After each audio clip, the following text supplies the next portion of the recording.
እንግዲህ ያየኸውን አሁንም ያለውን ከዚህም በኋላ ይሆን ዘንድ ያለውን ጻፍ። የዮሐንስ ራእይ መጽሐፍ ጥናት። በጌታ ቀን በመንፈስ ነበሩ። በኋላይም የመለከትን ድምፅ የሚመስል ታላቅ ድምፅ ሰማሁ። እንዲሁም የምታየውን በመጽሐፍ ጽፈህ ወደ ኤፌሶንና ወደ ሰምርኔስም ወደ ጴርጋሞንም ወደ ቲያጥሮንም ወደ ሰርዴስም ወደ ፊልድልፊያም ወደ ሎዶቅያም በእስያ ወዳሉት ወደ 7ቱ አብያተ ክርስቲያናት ላክ አለኝ። እዚህ ጋር በጌታ ቀን የሚለው ሐሳብን በምንመለከትበት ጊዜ በመጽሐፍ ቅዱሳችን በጌታ ቀን ተብለው የተጠቀሱ ብዙ ክፍሎች አሉ። አብዛኛው ክፍሎች ይህንን የጌታን ቀን በተመለከተ የሚናገሩት ስለ መጨረሻው ሰዓት ከክርስቶስ ዳግም ምጽአት ጋር ካለው ጊዜ ጋር ነው የሚገናኙት። ለምሳሌ ትንቢተ ሶፎንያስ ላይ የእግዚአብሔር ቀን ቀርቧል ይላል። እንግዲህ የእግዚአብሔር ቀን ቀርቧል የሚባለው ቀን ከኢየሱስ ክርስቶስ ዳግም ምጽአት ጋር የተገናኘው ፍርድን የሚያመለክተው ቀን ነው። እንደዚሁም በአንደኛ ቆሮንቶስ መጽሐፍ ምዕራፍ 1 ቁጥር 8 ላይ እርሱም ደግሞ በጌታችን በኢየሱስ ክርስቶስ ቀን ያለ ነቀፋ እንድትሆኑ እስከ ፍጻሜ ድረስ ያጸናችኋል። ስለዚህ እዚህ ጋር ደግሞ በጌታችን በኢየሱስ ክርስቶስ ቀን ተብሏል። ይህም ቀን የሚያመለክተው የመጨረሻውን ቀን ነው። የመጨረሻውን ቀን ነው። ከዚህም በተጨማሪ እንደዚሁም እዛው ክፍል አንደኛ ቆሮንቶስ መጽሐፍ ምዕራፍ 5 ቁጥር 5 ላይ ስለ ዛ የአባቱን ሚስት ቀምቶ ስላገባው ሰውዬ ፍርድ ሲናገር እንደዚህ ይላል። መንፈሱ በጌታ በኢየሱስ ቀን ትድን ዘንድ እንደዚህ ያለው ለሥጋ ጥፋት ለሰይጣን እንዲሰጥ ፍርዴ ነው ይላል። መንፈሱ በጌታ በኢየሱስ ቀን ይሏል። እዚህ ጋር አስቀድመን ባየነው ክፍል ላይ በጌታችን በኢየሱስ ክርስቶስ ቀን፣ አሁን ደግሞ በጌታ በኢየሱስ ቀን ትድን ዘንድ መንፈሱ ያኔ እንድትድን አሁን በስጋው ደግሞ እንዲቀጣ ተላልፎ እንደተሰጠ ሐዋርያው ጳውሎስ ተላልፎ እንደሰጠው ይናገራል። እናም ሁለተኛ ቆሮንቶስ መጽሐፍ ምዕራፍ 1 ቁጥር 13 ላይም ደግሞ ሌላ ተጨማሪ ሐሳብ ስለ ጌታ ቀን የሚናገር ክፍል እናገኛለን። ከምታነቡትና ከምታስተውሉት በቀር ሌላ አንጽፍላችሁምና በጌታችን በኢየሱስ ቀን እናንተ ደግሞ ትምክህታችን እንደምትሆኑ እንዲሁም ትምክህታችሁ እንድንሆን በከፊል ስለ እኛ እንዳስተዋላችሁ ፈጽማችሁ ታስተውሉት ዘንድ ተስፋ አደርጋለሁ ይላል። እዚህ ጋርም በጌታችን በኢየሱስ ቀን ይላል።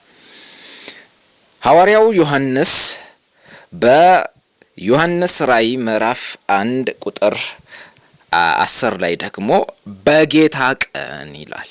ስለዚህ ይሄ የጌታ ቀንና እስካሁን የተመለከትናቸው ቀናቶች ተመሳሳይነት አላቸው ወይ? አሁን ዮሐንስ በጌታ ቀን በመንፈስ ነበሩ ሲል እያነሳ ያለው ስለ ክርስቶስ ትንሣኤው ቀን ነው። የክርስቶስን የትንሣኤውን ቀን ነው እንጂ የመጨረሻውን ቀን አይደለም።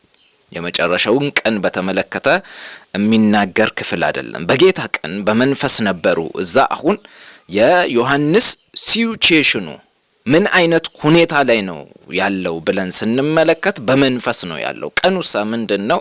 የጌታ ቀን ነው። የጌታ ቀን የሚለው ደግሞ ቀን የትኛው ቀን ነው? ክርስቶስ የተነሳበት የመጀመሪያው ቀን ነው ማለት ነው። ኢየሱስ ክርስቶስ ከትንሣኤ የተነሳበት ይሄ የመጀመሪያው ቀን የጌታ ቀን ይባላል። ስለዚህም ክርስቲያኖች ወይንም ሐዋርያት በዛ ሰዓት የነበሩ ደቀ መዛሙርት በጠቅላላው አንድ ልማድ አላቸው። በዚህ በጌታ ቀን ወይንም ደግሞ በጌታ ቀን የተባለው እሁድ ነው፣ የመጀመሪያ ቀን ማለት ነው። ክርስቶስ የተነሳው ከትንሣኤ የተነሳው የመጀመሪያው ቀን ላይ ስለሆነ እሁድ የመጀመሪያው ቀን ላይ ኢየሱስ ክርስቶስም በመጀመሪያው ቀን በዚህ እሁድ ላይ ያስለመዳቸው አንድ ነገር አለ። ሲነሳ የተነሳው እሁድ በመጀመሪያው ቀን ነው። ለደቀ መዛሙርት የታየው በመጀመሪያ ቀን ነው። እሱም ደግሞ ቶማስ በሌለበት ነበረ። ስለዚህ ደግሞ ቶማስ ባለበትም በድጋሚ ሲታያቸው በመጀመሪያው ቀን ነው። ይህም መቼ ነው? እሁድ ነው። መመልከት እንችላለን ይህንን ክፍል የዮሐንስ ወንጌል ምዕራፍ 20 ቁጥር 19 ላይ እንደዚህ ይላል። ያም ቀን እርሱም ከሳምንቱ ፊተኛው በመሸ ጊዜ፣ ከሳምንቱ ፊተኛው የመጀመሪያው ቀን ደቀ መዛሙርቱ ተሰብስበው በነበሩበት አይሁድን ስለፈሩ ደጆች ተዘግተው ሳሉ ኢየሱስ መጣ፣ በመካከላቸውም ቆሞ ሰላም ለእናንተ ይሁን አላቸው። ስለዚህ የመጀመሪያው ቀን ኢየሱስ ክርስቶስ ለደቀ መዛሙርት በአይሁድን ፈርተው በተዘጋ ቤት ውስጥ ተሰብስበው ባሉበት በተዘጋ ቤት ውስጥ የገባው የመጀመሪያው ቀን ነው። በዚህ ጊዜ ግን ሁሉም ደቀ መዛሙርት አልነበረም የነበሩት። ቶማስ አልነበረም ማለት ነው። ቶማስ አልነበረም። ከዚህ በኋላ እንደዚህ ይላል ቁጥር 26 ላይ ከ8 ቀን በኋላ እንግዲህ ከመጀመሪያው ቀን እስከ መጀመሪያው ቀን ያለው ቀን ስንት ነው? 8 ነው። ከእሁድ እስከ እሁድ 8 ነው። ስለዚህ እሁድ ተገኘ፣ ታያቸው፣ በተዘጋ ቤት ውስጥ ገብቶ አሳለፈ ከነሱ ጋር። ከዛም በኋላም ደግሞ ከ8 ቀን በኋላ ድጋሚ ሲገለጥ የተገለጠላቸው። ይህም መቼ ነው? እሁድ ነው። ከ8 ቀን በኋላ ደቀ መዛሙርቱ ደግሞ በውስጥ ነበሩ፣ ቶማስም ከእነርሱ ጋር ነበረ። ደጆች ተዘግቶ ሳሉ ኢየሱስ መጣ፣ በመካከላቸውም ቆሞ ሰላም ለእናንተ ይሁን አላቸው። በተመሳሳይ ሁኔታ ግን እዚህ ጋር ማን አለ? ቶማስ አለ። በመጀመሪያው ጊዜ ላይ ደግሞ ቶማስ የለም። ቶማስ ማለት ተጠራጣሪው ሐዋርያ ማለት ነው። እንግዲህ በጣም እጅግ የሚጠራጠረው እጄን በችንካር ውስጥ ካላገባው በቀር አላምንም እንደተነሳ የሚል ሰው ነው ቶማስ። ስለዚህ በጌታ ቀን የሚለው ሐሳብ የክርስቶስን የተነሳበትን ቀን የመጀመሪያውን ቀን ወይም እሁድ የሚባለውን ቀን የሚያመለክት ነው። ስለዚህ ሐዋርያው ዮሐንስ እሁድ በምን ነበረ? በመንፈስ ነበረ። ስለዚህ በመንፈስ ሆኖ ያለ ተመስጦ መጣበት ወይንም ደግሞ የሆነ የመለከት የሚመስል ድምጽ ይሰማል። ራእዩ አሁን እየተገለጠለት ያለው ከዚህ በኋላ ነው። ግን ቀኑን ማወቅ ተገቢ ነው። በጌታ ቀን ነበሩ፣ በመንፈስ ነበሩ። እሁድ ነበረ ቀኑ።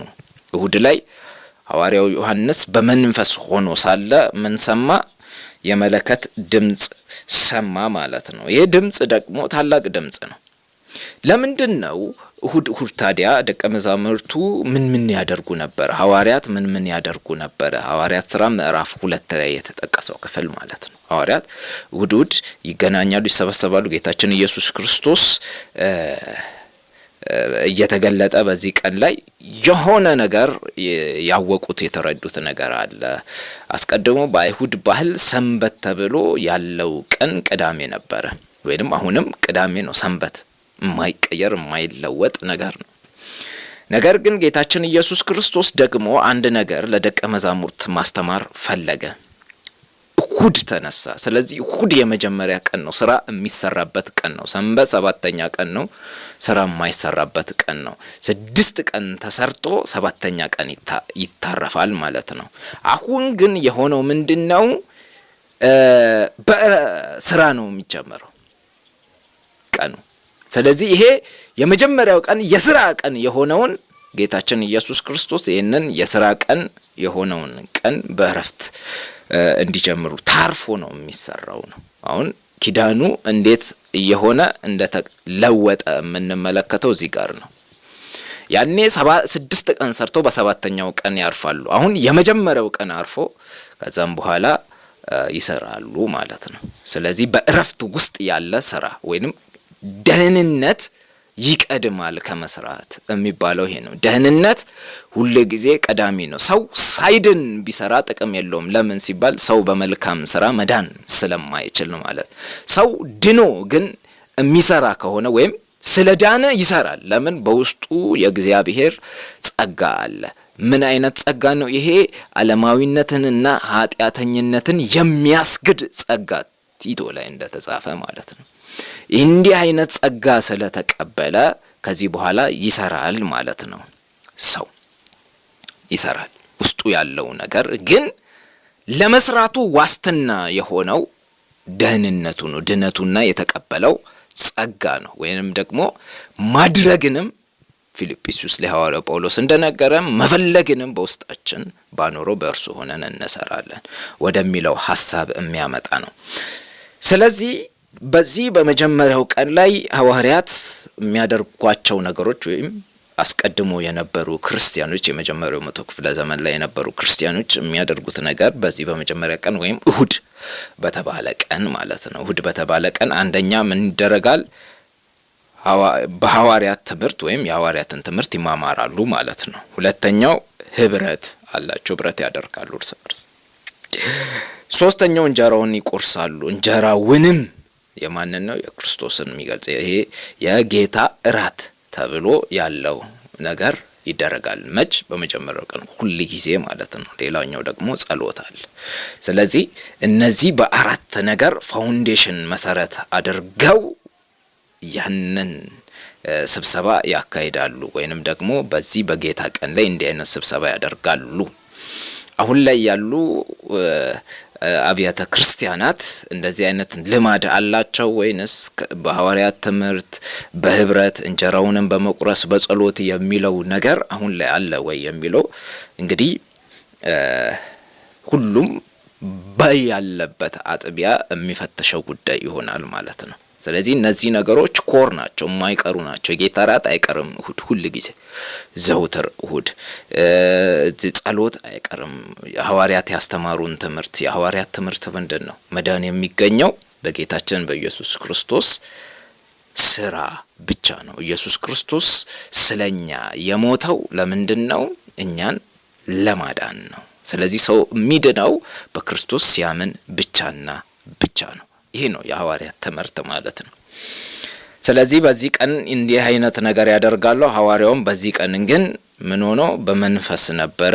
ከዛ በኋላ ከኋላው የመለከት ድምጽ የሚመስል ታላቅ ድምጽ ይሰማል። ይሄ የመለከት የሚመስለው ብሎ ድምጹን በመለከት ቋንቋ ለመግለጽ የፈለገበት ዓላማ መለከት እጅግ በጣም ከየትም የሚሰማ ድምጽ ነው። የመለከት ድምጽ መለከት በጥንት በአይሁድም ሆነ እዛው በመካከለኛው ምስራቅ አካባቢ ላይ መለከት የሚነፋው ለሁለት ዓላማ ነው። አንደኛው ለምንድነው? መለከት ለጦርነት ይነፋል። ልክ መለከት የጦርነት የሆነው ድምጻቸው ይለያያል። የጦርነት መለከት ሲነፋና ለሌላው ሲነፋ እጅግ በጣም ልዩነት አለው ድምጹ ማለት ነው። እና በድምጹ የተነሳ ደግሞ ምን ይላል ሰው ነገሮችን እያንዳንዱ ነገር የሚያስተካክለው በዛ ይሄ ለሁሉም ከተማ ውስጥ ላለ ሰው በሙሉ የሚሰማ የመለከት ድምጽ ነው። ልክ የጦርነት መለከት በሚነፋበት ጊዜ ሰው ለምን ይዘጋጃል? ለጦርነት ይዘጋጃል። ጠላት እየመጣብህ ነው፣ ስለዚህ ተዘጋጅ ተነስና ነው። ይሄ የጦርነት መለከት ሲነፋ።